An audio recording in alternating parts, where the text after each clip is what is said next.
Tasya Rizka Sakina dengan NIM 17076230004 untuk memenuhi tugas ujian akhir semester dari mata kuliah bisnis digital yang diampu oleh Bu Vita Fitisia SESPD MM, yaitu tugasnya membahas sebuah perusahaan. Nah, perusahaan yang saya bahas adalah PT Bank Sentral Asia atau yang bisa kita kenal dengan Bank BCA. Saya akan membahas yang pertama adalah profil usaha, yang kedua laporan keuangan, dan ketiga adalah analisis SWOT-nya. Nah, untuk menambah pengetahuan dari perusahaan Bank BCA ini, tetap nonton videonya ya. Yang pertama, saya akan menjelaskan profil dan sejarah usaha Bank BCA hingga bisa sesukses sekarang. Pada tahun 1955, NV Perseroan Dagang dan Industri Semarang Connecting Factory berdiri sebagai cikal bakal Bank Sentral Asia atau BCA. Pada tahun 1957, PT Bank Sentral Asia Tbk atau yang banyak dikenal dengan sebagai Bank BCA merupakan perusahaan yang bergerak pada sektor perbankan dan telah menjadi bank swasta terbesar di Indonesia. BCA didirikan pada tanggal 21 Februari 1957 oleh Sudono Salim dan memiliki kantor pusat yang beralamat di Menara BCA, Grand Indonesia, Jalan MH Tamrin, nomor 1, Jakarta dengan kode pos 10310.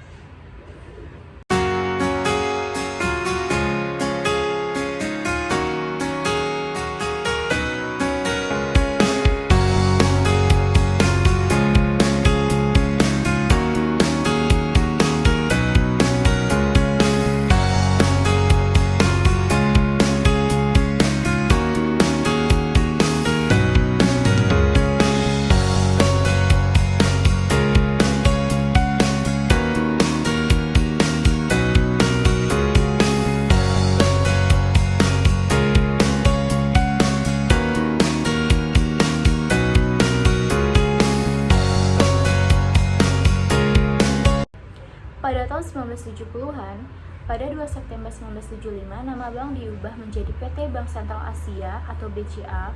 Nah, BCA ini memperkuat jaringan layanan cabang hingga pada tahun 1977, Bank BCA dapat berkembang menjadi bank devisa. Pada tahun 1980-an, BCA memperluas jaringan kantor cabang secara agresif sejalan dengan deregulasi sektor perbankan di Indonesia. BCA mengembangkan berbagai produk dan layanan maupun pengembangan teknologi informasi dengan menerapkan online system untuk jaringan kantor cabang dan meluncurkan tabungan hari depan atau tahapan BCA. Pada tahun 1960-an, BCA mengembangkan alternatif jaringan layanan melalui ATM atau anjungan tunai mandiri atau Automated Teller Machine. Dan pada tahun 1991, BCA mulai menempatkan 50 unit ATM di berbagai tempat di Jakarta.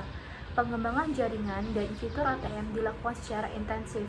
BCA bekerjasama dengan institusi terbuka seperti PT Telkom untuk pembayaran tagihan telepon melalui ATM BCA dan juga bekerjasama dengan Citibank agar nasabah BCA, pemegang kartu kredit Citibank, dapat melakukan pembayaran tagihan melalui ATM BCA.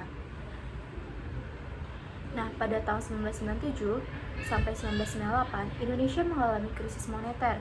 BCA mengalami bank rush, dan pada tahun 1998, BCA menjadi bank takeover atau BTO dan disertakan dalam program rekapitalisasi dan restrukturisasi yang dilaksanakan oleh Badan Penyihatan Perbankan Nasional atau BPPN, yaitu suatu institusi pemerintah.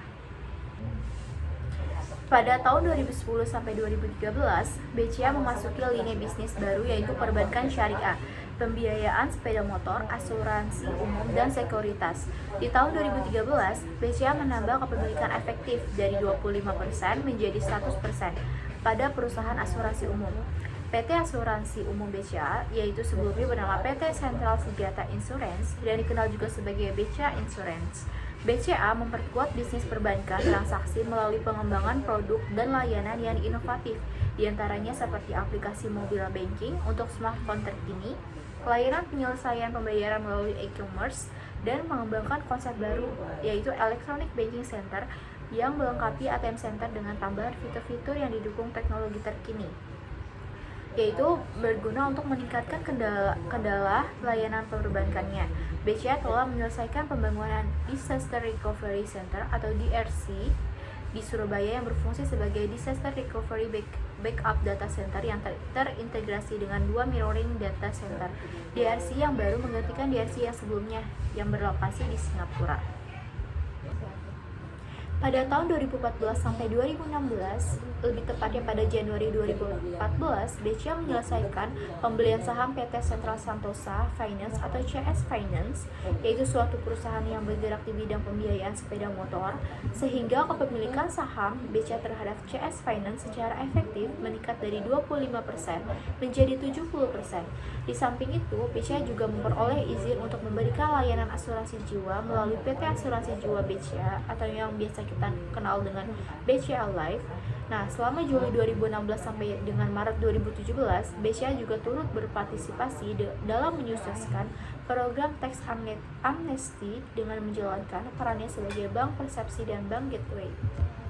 Pada tahun 2017 sampai 2018 di bidang e-commerce dan cashless payment settlement, BCA membangun kolaborasi dengan perusahaan-perusahaan fintech atau e-commerce melalui application programming interface atau yang biasa kenal dengan API platform, yaitu platform yang memfasilitasi konektivitas antara sistem perusahaan-perusahaan tersebut dengan sistem perbankan transaksi BCA. Berbagai metode pembayaran transaksi secara online terus dibangun.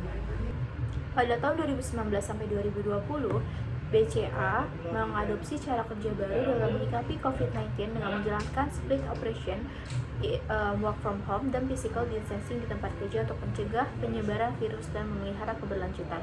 BCA memperkuat platform digital dan kanal elektroniknya dengan meluncurkan beberapa produk dan layanan digital seperti QR Code, Welma, Flash, API BCA, pembukaan rekening secara online melalui BCA Mobile dan fitur lifestyle pada BCA Mobile, dan entitas anak juga terus mengembangkan berbagai inisiatif digital seperti virtual showroom dan mobile apps untuk mendukung interaksi dan penyediaan informasi bagi nasabah.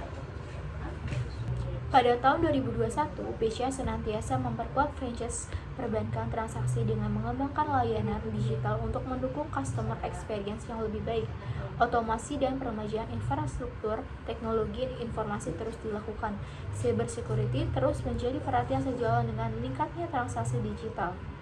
Bank BCA juga meluncurkan aplikasi My BCA, yaitu digital platform yang memungkinkan nasabah melakukan beragam transaksi perbankan melalui smartphone ataupun melalui website di desktop secara seamless user experience. Selain itu, Bank BCA juga meluncurkan aplikasi Merchant BCA yang memberikan kemudahan bagi merchant BCA dalam memonitor dan mengatur bisnisnya. Aplikasi mobil Halo BCA diperkenalkan sehingga nasabah dapat menghubungi Halo BCA secara online melalui voice over internet protokol, email, chat, dan media sosial. BCA juga meningkatkan modal entitas anak bank digital BCA dari 2,7 triliun rupiah menjadi 4 triliun rupiah untuk mendukung inovasi produk dan layanan serta memperluas ekosistem digital. Pada tahun 2022, BCA terus berupaya untuk memperkuat transaksi digital dan menciptakan pengalaman pelanggan yang holistik melalui kanal online. Untuk meningkatkan keamanan pada My BCA, BCA telah menambahkan fitur biometrik, fitur top-up KPR instan, dan mengintegrasi aplikasi Welma ke My BCA. Nah, untuk mendukung inisiatif kolaboratif regulator dalam membangun konektivitas pembayaran di ASEAN, BCA menyediakan layanan QRIS Cross Border di BCA Mobile yang telah dapat digunakan di Thailand. Selain itu, BCA juga menguatkan infrastruktur perkreditan melalui pengembangan sumber daya manusia, otomasi, serta penyesuaian prosedur perkreditan. Sebagai bentuk komitmen BCA untuk pembangunan keberlanjutan, Green Building Wisma BCA Foresta telah memperoleh sertifikasi Green Ship Platinum, dan juga Bank BCA menambah penyertaan modal pada entitas anak BCA Life sebesar 67,5 miliar rupiah sehingga total modal di sektor BCA Life menjadi 635 miliar untuk memperkuat modal dan mengembangkan bisnisnya. Pembahasan selanjutnya yaitu laporan keuangan PT Bank Sentral Asia atau Bank BCA pada tanggal 31 Oktober 2023. Di dalam data dipaparkan jika PT Bank Sentral Asia memiliki total aset sebesar 1.346.576.875. Data selanjutnya yang dipaparkan adalah liabilitas dan ekuitas. Bank BCA memiliki total liabilitas sebesar 1.111.225.922 dan total ekuitas sebesar 229.350.953. Maka total dari liabilitas dan ekuitas adalah 1.346.576.875. Pemaparan selanjutnya yaitu laporan laba rugi dan penghasilan kompresif lain pada tanggal 31 Oktober 2023. Pendapatan dan beban operasional. Yang pertama, pendapatan beban bunga bersih yaitu sebesar 58.347.565. Yang kedua adalah laba rugi operasional yaitu sebesar 49.101.198. Maka total laba rugi kompresif periode berjalan yaitu sebesar 38.093.841. Analisis SWOT dari PT Bank Sentral Asia. Yang pertama adalah strength atau kekuatan. Kekuatan dari perusahaan Bank Sentral Asia yaitu pertama adalah menjadi bank pertama di Indonesia yang melakukan proses edukasi sistem dalam pemakaian layanan ATM dan internet banking. Dan kedua adalah BCA sudah dikenal reputasi di dalam dan di luar negeri sebagai bank yang selalu mengambil keputusan tepat dalam pemilihan teknologi dan penerapannya. Yang ketiga adalah posisi Bank BCA sebagai standard center dari bank-bank pesaingnya, bukan hanya di produk layanan, tetapi untuk penambahan jenis electronic delivery channel-nya menjadi benchmark bagi para pesaing. Nah, yang kedua adalah weakness atau kelemahan dari Bank BCA. Tentu saja seperti hal bank-bank lainnya, BCA juga memiliki kelemahan.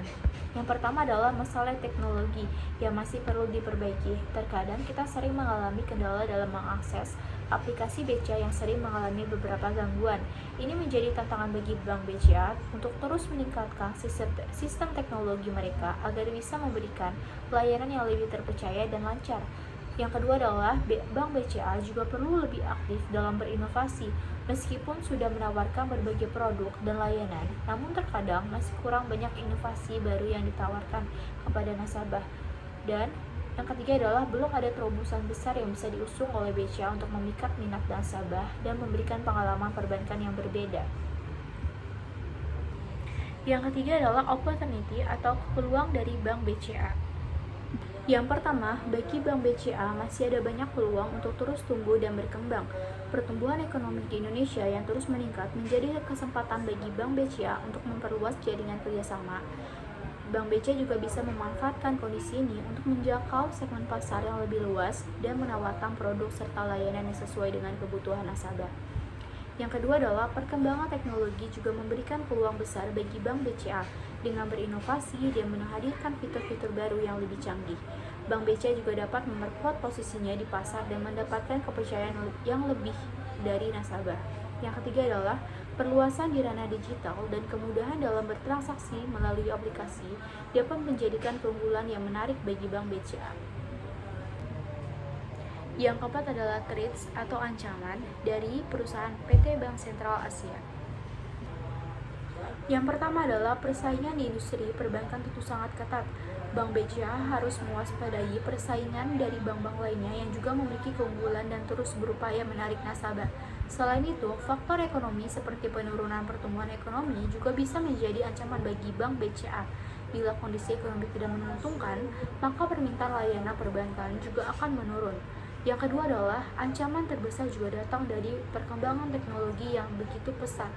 Bank-bank digital semakin banyak bermunculan dan menarik minat nasabah, terutama generasi milenial yang lebih suka bertransaksi secara online. Yang ketiga adalah BCA harus terus beradaptasi dengan perkembangan teknologi ini agar tidak ditinggalkan oleh nasabahnya dan tetap relevan di tengah persaingan yang semakin sengit ini.